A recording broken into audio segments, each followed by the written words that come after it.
हूँ डॉक्टर फिजा खान और मैं हूँ पाकिस्तान। ठीक है। आज मेरे लिए और मेरे मुल्क पाकिस्तान के लिए उदासी का दिन। क्यों? क्या हुई? अभी पता चलेगा। और देखिए एक और बड़ी खबर है यहाँ पर, पाकिस्तान को फिनलैंड से बहुत बड़ा झटका।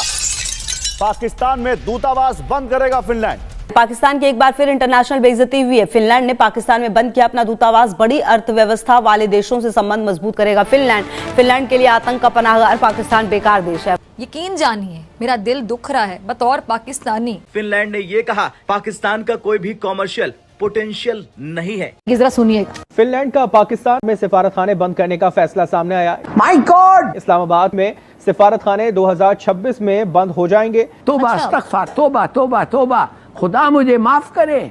जबकि महदूद इक्तिसादी ताल्लुकात और सियासी सूरत हाल सिफारतखानों की बंदिश की वजह करार दी गई है। तबाह बर्बाद कर दिया। इस जायजे के नतीजे में ये सामने आया कि कुछ ममालिक में जो मौजूदा सफारत खाने हैं वो ऑपरेशनल, सिक्योरिटी और स्ट्रेटेजिक वजूहात की बिना पे बंद किए जाएं। उनमें इस्लामाबाद शामिल है। आप ये देखिए, आप सुपर पावर है। अगर हालिया दिनों में मुत्तहिदा अरब अमारात ने पाकिस्तानी शहरियों पर वीजा पाबंदियां आयद कर दी हैं। वेलकम बैक टू पुराना पाकिस्तान। अच्छा बात नहीं। अच्छा, पाकिस्तान इस वक्त एक ऐसी दौराहे पर खड़ा है जहां पे सियासत का हर कदम मईशत पर भारी पड़ रहा है। यूएई हुक्काम की जानिब से पाकिस्तानियों के हवाले से शिकायत का इजहार किया गया है। अब बड़ा सवाल है कि इसे कैसे रोका जाए। इन वाक़यात को रोकना बेहद जरूरी है। मीडिया रिपोर्ट्स के मुताबिक पाकिस्तानी शहरी यूएई में सियासत और एहतिजाज में मुलव्वस हैं। वाह भाई वाह। सोशल मीडिया और ऑनलाइन प्लेटफॉर्म्स का गलत इस्तेमाल करते हैं। बच्चा जानता है, सब जानते हैं।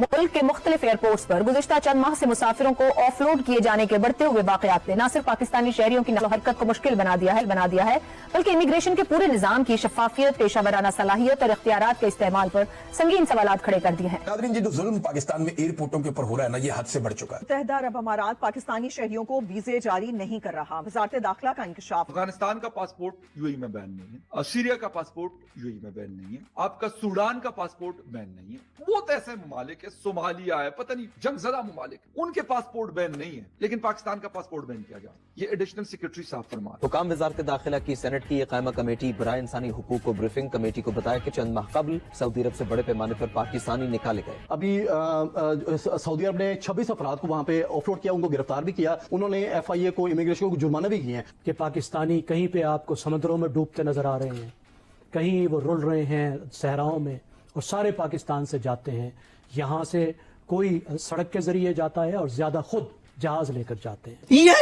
बेशुमार लोगों के टिकट के पैसे तय हो गए। लोग अपनी जिंदगी भर की जमा पूंजी खर्च करके बेचारे टिकट लेते हैं, वीजा लेते हैं, उनके कानूनी पेपर पूरे हो जाते हैं, वो एयरपोर्ट पहुंचते हैं, उनको कोई ना कोई बहाना बना के वापस ऑफलोड कर दिया जाता है। इकोनॉमी स्टेबिलिटी नहीं है, उम्मीद नहीं है, कोई लीडरशिप का कोई ऐसा कोई आंसर नजर नहीं आता जो उनको उम्मीद दिला सके। मेरे फिगर्स नहीं है, ये खुद ऑफिशियल फिगर्स हैं कि 30,000 लोगों को अभी तक ऑफलोड किया गया, जिसमें सिर्फ 8,500 लोग कराची एयरपोर्ट से ऑफलोड किए गए। भाई, इतनी बड़ी तादाद में लोगों को ऑफलोड किया जा रहा है बिना किसी वजह के, और कोई वजह नहीं बयान की जाती। लाहौर में ये सिचुएशन देखने को मिली, इस्लामाबाद में मिली और कराची में भी मिली। इसके अलावा पाकिस्तानी तारिकीन वतन की बड़ी तादाद और कुछ दीगर अवामिल जैसे गैर कानूनी सरगर्मियां भी इन पाबंदियों का सबब बने। कि यूएई का वीजा मिलना अचानक से, और वाकई अचानक से, बिल्कुल मुश्किल हो गया है। मतलब बहुत सारे पाकिस्तानी जो हैं ये इसकी शिकायत भी कर रहे हैं। हद तक इस तरह से है कि हमारा साथ बैठा मुल्क, हमारा हमसाया, हमारा पड़ोसी, वो इस तरह की रिपोर्ट्स का बड़े पैमाने पर मजाक उड़ा रहा है। एक मामला जिस पर तमाम लोगों को, तमाम सियासी जमातों को,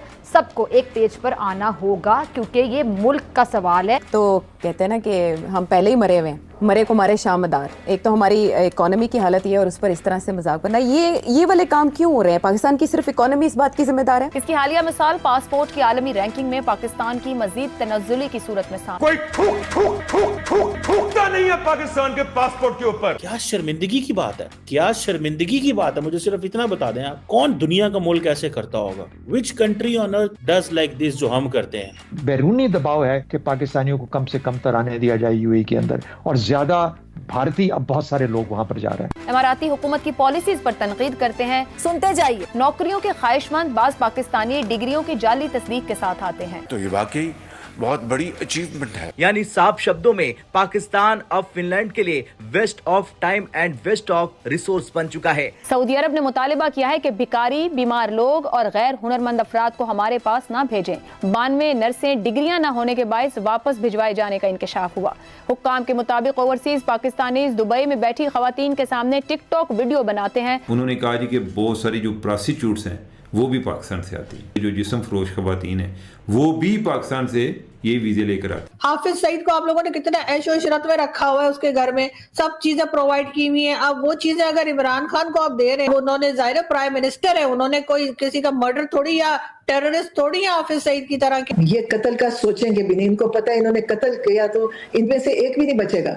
इनमें से जितने आएंगे, जितने आपके हुक्मरान है ना, ये कोई नहीं बचेगा और इनके बच्चों को भी दुनिया में कहीं जगह नहीं मिलेगी जाने की। ये वो कौम है जो तुमसे हाथ नहीं मिलाना चाह रही, आप दांत निकाल के बैठ के कैमरे के आगे बैठ जाते हैं जाके, क्या हाजी करें हमारी बेइज्जती। हाय हेलो फ्रेंड, जय हिंद। हिंदुस्तान स्पेशल न्यूज में आपका स्वागत है। दोस्तों, जैसा कि आपने क्लिप में देखा, फिनलैंड ने पाकिस्तान में अपने दूतावास को बंद कर दिया है। उसने कहा है कि वो ऐसे देशों के साथ अपने राजनयिक संबंधों को मजबूत करने के लिए ये कदम उठा रहा है जिनके साथ व्यापार बढ़ाने की संभावना ज्यादा है। अब ऐसे में पाकिस्तान फिनलैंड के लिए बेकार देश है। इसी तरह स्वीडन ने इन सब बातों का ध्यान रखते हुए 2023 में इस्लामाबाद में अपनी एम्बेसी को अनिश्चित काल के लिए बंद कर दिया था। और वही दूसरी तरफ पाकिस्तान के नागरिकों के लिए संयुक्त अरब अमीरात में प्रवेश करना अब बेहद मुश्किल हो गया है। पाकिस्तान के आंतरिक मंत्रालय के एक वरिष्ठ अधिकारी ने कार्यात्मक मानवाधिकार समिति को बताया कि यूएई ने अधिकांश पाकिस्तानी नागरिकों के लिए वीजा जारी करना बंद कर दिया है। दोस्तों, पाकिस्तान अपनी हरकतों से बाज नहीं आ रहा है। आतंक को शह देने वाले मुल्क के नागरिकों ने विदेशी धरती पर यूं उत्पात मचाया कि एक ताकतवर मुस्लिम देश को सभी पाकिस्तानी नागरिकों का वीजा बैन करना पड़ रहा है। तो चलिए आगे इसी टॉपिक पर वीडियो देखते हैं। अगर चैनल पर नए हैं तो प्लीज चैनल को सब्सक्राइब कर लें और वीडियो को लाइक करके कमेंट में अपनी राय जरूर लिखें। बैरून मुल्क गिरफ्तार होने वाले 90% भिखारी पाकिस्तानी हैं।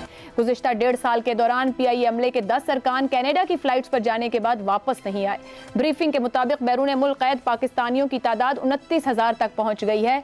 इन सब मनफी अवामिल के बावजूद सवाल ये पैदा होता है कि आखिर हर मनफी काम में ही हम सरे फहरिस्त क्यों हैं। मसला माशरती रवैयों और अखलाकियात का है या हुक्काम का, जो बाहर जाने वाले अफराद की दुरुस्त स्क्रूटनी ही नहीं करते। यकीनन सब ओवरसीज पाकिस्तानी ऐसे नहीं करते, मगर चंद लोग जो ये करते हैं वो इन सब के साथ साथ मुल्क की बदनामी का बायस भी बन रहे हैं। क्या इन मामलात को कंट्रोल करना मुमकिन है? पैनल के लिए सवाल। पाकिस्तानी पासपोर्ट दुनिया के बदतरीन ममालिक की फहरिस्त में 29,000 पाकिस्तानी दुनिया की जेलों में कैद। यूएई के 50% जराइम में पाकिस्तानी मुलव्वस।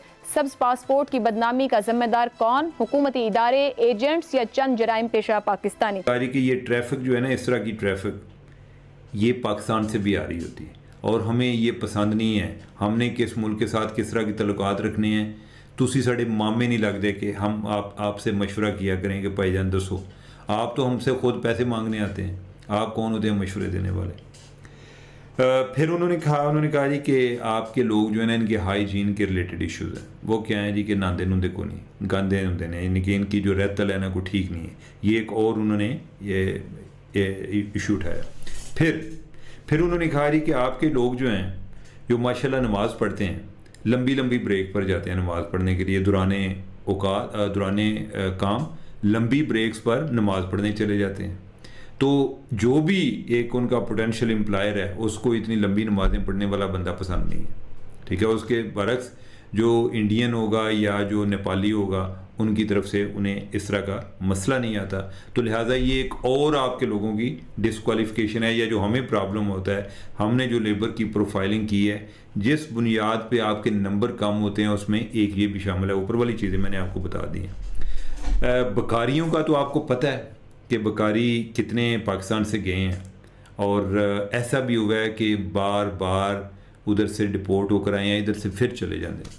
तो मैं उनको पूछ रहा था, मैंने कहा कोई बकारियों की लिस्ट वगैरह आपने तैयार की? उन्होंने कहा जी कि हमने FIA को लिख के मर गए हैं, इनको बार बार दिखाया कि यार शक्लों ही जड़े ने बकारी लगते नहीं, इन्होंने कोई चेक तो कर लिया करो, ठीक है। तो उन्होंने कहा कि इसके बावजूद बंदे इधर पहुँचते हैं और इस वजह से हमें इंतहाई शर्मिंदगी का सामना करना पड़ता है। वो कहते हैं जी कि इतने बकारी जो है ना वो पाकिस्तान से आ गए। अब शर्मिंदगी का हमें इसलिए भी सामना करना पड़ता है कि हम रियासत लेवल पर भी बकारी हैं, और जो एक ज़ाती हैसियत में भी जो बकारी हैं वो काफ़ी तादाद में पाए जाते हैं। और इसके एंड पे जो उन्होंने बात की है, उन्होंने कहा जी कि बहुत सारी जो प्रोस्टिट्यूट्स हैं वो भी पाकिस्तान से आती हैं, ठीक है, कि जो तवाइफा हैं वो बहुत सारी जो जिस्म फरोश खवातीन हैं वो भी पाकिस्तान से ये वीज़े लेकर आते हैं। अब आप देखिए हाफिज सईद को आप लोगों ने कितना ऐशो इशरत में रखा हुआ है, उसके घर में सब चीजें प्रोवाइड की हुई हैं। अब वो चीजें अगर इमरान खान को आप दे रहे हैं कि जी वो मटन खाते हैं और वो चिकन खाते हैं, तो बस ठीक है। अब उन्होंने जाहिर प्राइम मिनिस्टर है, उन्होंने कोई किसी का मर्डर थोड़ी या टेररिस्ट थोड़ी है हाफिज सईद की तरह के, उनको जो है आप बहुत ज्यादा सख्ती में रखेंगे। जो केसेस हैं वो भुगत रहे। वैसे तो बहुत कोशिश की गई कि शायद कोई डील कर ले, इमरान खान भी नवाज शरीफ की तरह कहेंगे जी मुझे सऊदीया भेज दो या मुझे यूके भेज दो, जरदारी साहब वगैरह सभी बाहर जा चुके हैं, तो लेकिन इमरान खान ने डील की नहीं, उन्होंने कहा नहीं मैं यहीं रहूंगा। तो इसलिए भी शायद इस वक्त लगता है कि जो गवर्नमेंट और मिलिट्री एस्टेब्लिशमेंट है ना सर, उन्होंने घबराना शुरू कर दिया है। हालांकि आप उन्हें बताइए कि सबसे पहले उन्होंने घबराना नहीं है, लेकिन ये जो इमरान खान को वो दिखा नहीं रहे, उसके पीछे क्या राज है बता दें। दो मिनट में कहानी वही खत्म हो जाएगी। भारत का मीडिया भी चुप कर जाएगा, दुनिया का मीडिया चुप कर जाएगा कि भाई इमरान खान तो ये रहे आराम से बैठे हुए जैसे मटन चिकन खा रहे हैं, लेकिन वो वीडियो ही रिलीज कर दे कोई खाते पीते बात करते, लेकिन वो भी नहीं की जा रही। तो सर क्यों, क्या वजह है कि गवर्नमेंट और इस तरह की बातों को हवा दे रही है? क्या वजह है कि गवर्नमेंट और इस तरह की बातों को बढ़ावा दे रही है कि ऐसी बातें हों और सब इस तरफ देखें? क्यों?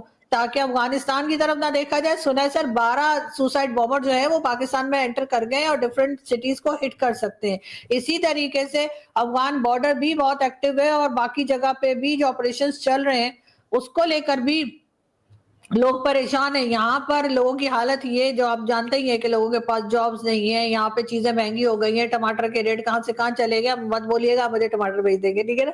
तो ये तमाम चीजें सर चल रही हैं और ऐसे में हमारी गवर्नमेंट जो है वो बजाय उस मामले को ठंडा करने के कि इमरान खान का दिखा दें और वीडियो दिखा दें, कहानी खत्म करें, नहीं, वो चाह रहे हैं लोग इधर ही लगे रहे। अब आप और मैं दुनिया के कितने बड़े बड़े सर टॉपिक आप करते हैं, जिसे कहते हैं ना सर कितने सीरियस किस्म के सर आप जो है ना वो टॉपिक और सब्जेक्ट उठाते हैं, लेकिन सर अब आप भी मजबूर हो गए कि यहाँ पर आप सब कुछ छोड़ के कि अफगानिस्तान में क्या हो रहा है, हमारे लोग किस तरह अटैक कर रहे हैं, उनके लोग कैसे जवाब दे रहे हैं, वो छोड़ के सर आप इमरान आपको भी सर उन्होंने उस जगह पे पहुंचा दिया कि आप सिर्फ इमरान खान कर रहे हैं। तो आप देख लीजिए, यही मुझे तो लग रहा है इसके पीछे कोई कहानी। मतलब ये है कि हाफिज सईद जो है वो अच्छी याशी कर रहा है और इमरान खान बुरे हालात में है, ये कह रही हैं आप?